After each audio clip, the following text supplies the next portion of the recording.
जय माता दी दोस्तों, स्वागत है आप सभी का एक बार फिर से। माँ भगवती की कृपा आप और आपके परिवार पर सदा सर्वदा बनी रहे। दोस्तों, यदि आप अपने जीवन में नया कुछ सीखना चाहते हैं तो चैनल को सब्सक्राइब जरूर करिएगा। दोस्तों, 10 दिवसीय गणेश चतुर्थी उत्सव का समापन समारोह गणपति विसर्जन पूरे भारत में लाखों हिंदुओं के दिलों में एक विशेष स्थान रखता है। इस मार्मिक अनुष्ठान में भगवान गणपति की मिट्टी की मूर्तियों को जल निकायों में विसर्जित करना शामिल है, जो देवता के अपने दिव्य निवास कैलाश पर्वत पर वापसी का प्रतीक है। जबकि यह अवसर विदाई की भावना से चिन्हित है। यह जीवन के चक्र, नश्वरता और भक्तों की गहरी भक्ति को भी समाहित करता है। हमारे प्रियजनों का हमारे घर आगमन से हमारा दिल खुशी से भर जाता है और उनका जाना हमारी आंखों में आंसू ला देता है। जो भक्त गणेश चतुर्थी की पूर्व संध्या पर भगवान गणपति की मूर्ति घर लाते हैं, उनके आगमन और प्रस्थान पर इसी तरह की भावनाएं उत्पन्न होती है। गणपति बप्पा सिर्फ आने वाले भगवान नहीं हैं, बल्कि परिवार के एक सदस्य हैं जो हर साल अपने लोगों से मिलते हैं, कुछ दिनों के लिए उनके घरों में रहते हैं और फिर अपने निवास के लिए प्रस्थान करते हैं। 10 दिनों तक चलने वाली गणेश चतुर्थी धार्मिक अनुष्ठानों, सांस्कृतिक उत्सवों और सामाजिक एकता का एक अनूठा मिश्रण प्रदर्शित करती है। दोस्तों, आज के वीडियो में हम आपको बताएंगे कि 5वें, 7वें व अनंत चतुर्दशी या 11वें दिन गणपति विसर्जन का शुभ मुहूर्त क्या है, गणपति विसर्जन क्यों किया जाता है, विसर्जन करते समय विशेष सावधानी क्या रखें, अर्थात विसर्जन से पहले क्या क्या करें। लेकिन ये सब जानने से पहले आपसे रिक्वेस्ट करती हूँ कि वीडियो को लाइक करिएगा, दोस्तों को शेयर कर दीजिएगा और अगर आपने अभी तक चैनल को सब्सक्राइब नहीं किया है तो चैनल को सब्सक्राइब करके बेल आइकन जरूर दबा दीजिएगा। दोस्तों, 10 दिन तक चलने वाला गणेशोत्सव पर्व अनंत चतुर्दशी तिथि पर घरों और बड़े बड़े पांडालों में स्थापित भगवान गणेश की प्रतिमा को जल में विसर्जित किया जाएगा। सुख, समृद्धि और विघ्नहर्ता भगवान गणेश को भाद्रपद माह की चतुर्थी तिथि पर विधि विधान के साथ पूजा करते हुए घर पर स्थापित किया जाता है और अनंत चतुर्दशी पर विसर्जन के साथ ये पर्व समाप्त हो जाता है। भगवान गणेश सभी देवी देवता में सबसे पहले पूजे जाने वाले देवता हैं।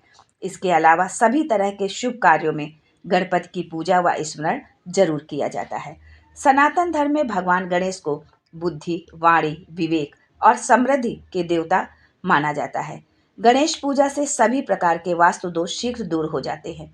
दोस्तों, गणेश विसर्जन के पीछे पौराणिक कथा है। पौराणिक मान्यता के अनुसार महर्षि वेदव्यास ने महाभारत की रचना के लिए गणेश जी का आवाहन किया और उनसे महाभारत को लिपिबद्ध करने की प्रार्थना की।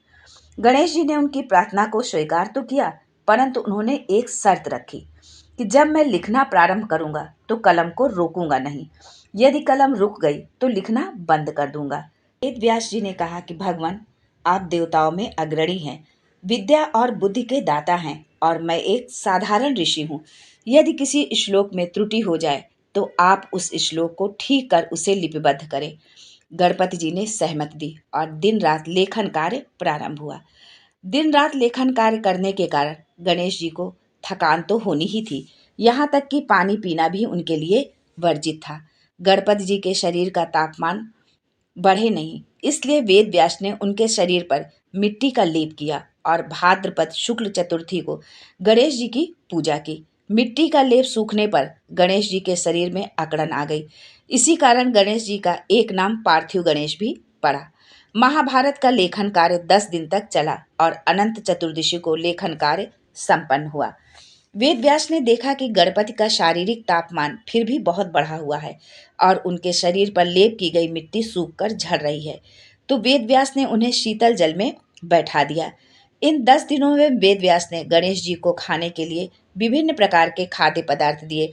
इसलिए गणेश चतुर्थी पर गणेश जी की स्थापना की जाती है और 10 दिन मन, वचन, कर्म और भक्ति भाव से उनकी उपासना करके अनंत चतुर्दशी को विसर्जित कर दिया जाता है। गणेश विसर्जन कैसे करें, अब आगे हम ये जानते हैं। गणेश विसर्जन से पहले भगवान गणेश की विधिवत पूजा अर्चना करें। गणेश जी की पूजा करते समय उन्हें मोदक, दूर्वा और फल जरूर अर्पित करें। इसके बाद गणेश आरती करें। आरती करने के बाद गणेश जी से विदा लेने की प्रार्थना करें।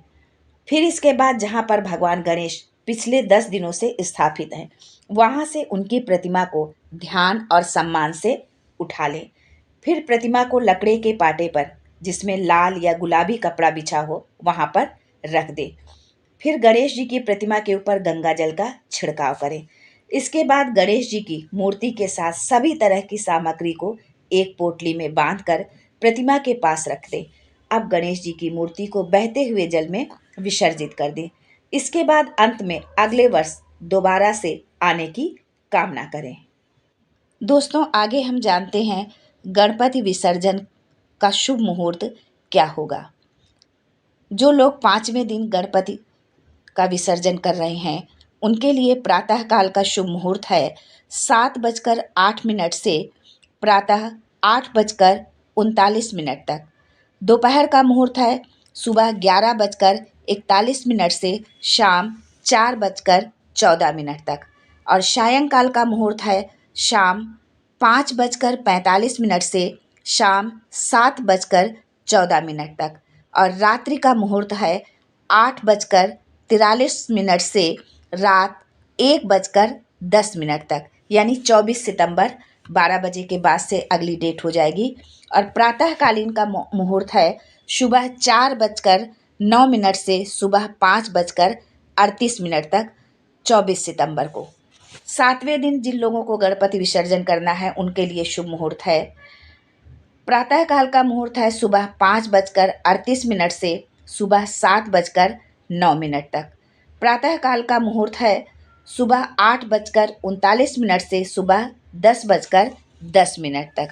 दोपहर का मुहूर्त है 1:11 से दोपहर 5:43 तक।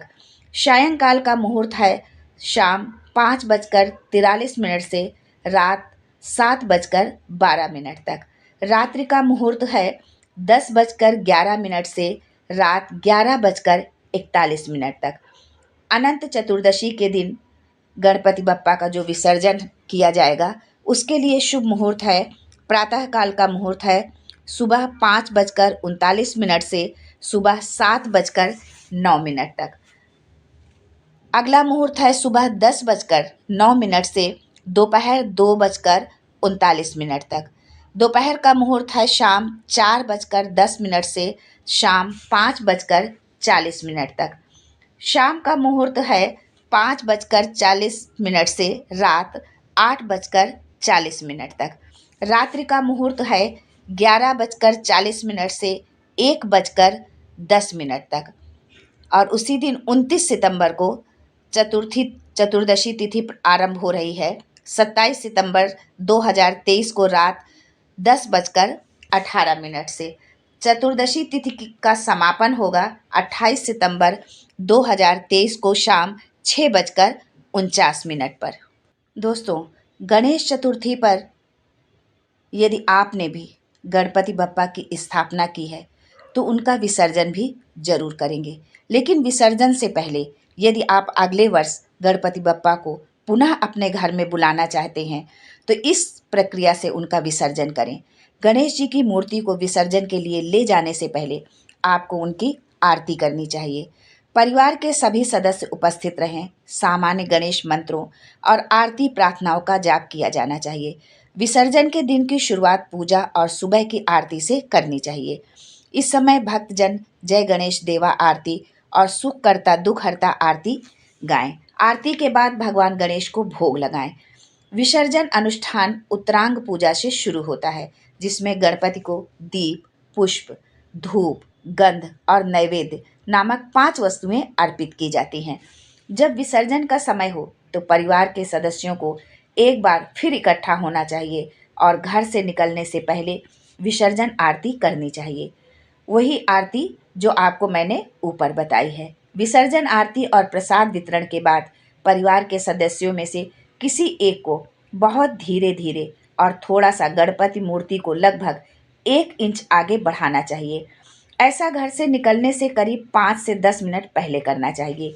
ये उनके लिए महत्व का संकेत है कि परिवार उनके विसर्जन के लिए ले जाने वाला है। आपको अपने घर आने के लिए भगवान गणेश को धन्यवाद देना चाहिए। समृद्धि और शुभता लाने के लिए उन्हें धन्यवाद।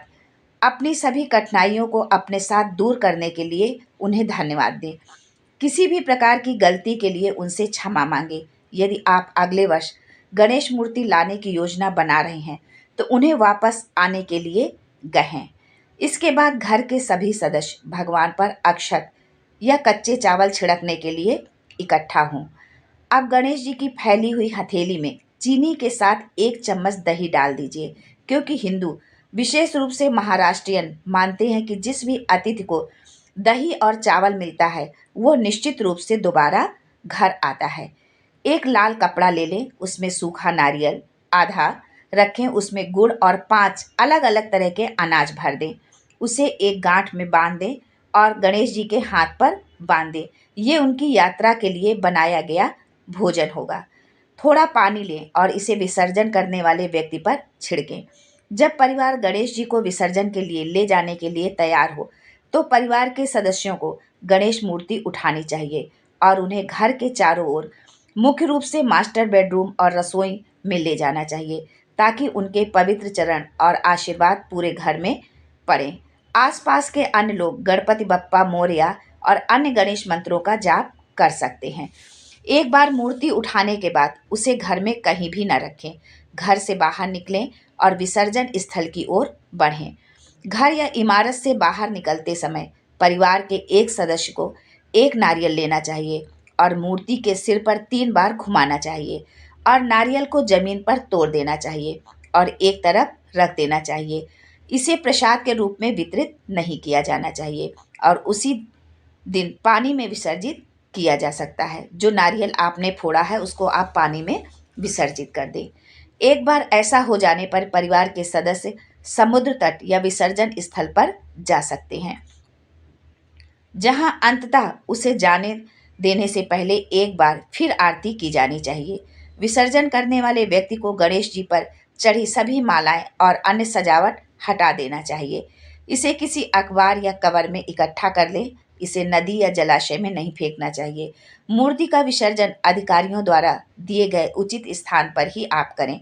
पानी के अंदर ले जाते समय मूर्ति को परिवार की ओर मुंह करके विसर्जित किया जाना चाहिए, ताकि जब वो जा रहे हो तो आप उन्हें देख सके। उनका आशीर्वाद आपके और आपके परिवार पर बना रहेगा और वो आपकी सभी समस्याओं को अपने साथ ले लेंगे और आपको और आपके परिवार को शांति, समृद्धि, संपदा और स्वास्थ्य का आशीर्वाद देंगे। आज के लिए बस इतना ही। दोस्तों, मिलते हैं अगले वीडियो में एक नई जानकारी के साथ। तब तक के लिए जय गणेश, हर हर महादेव।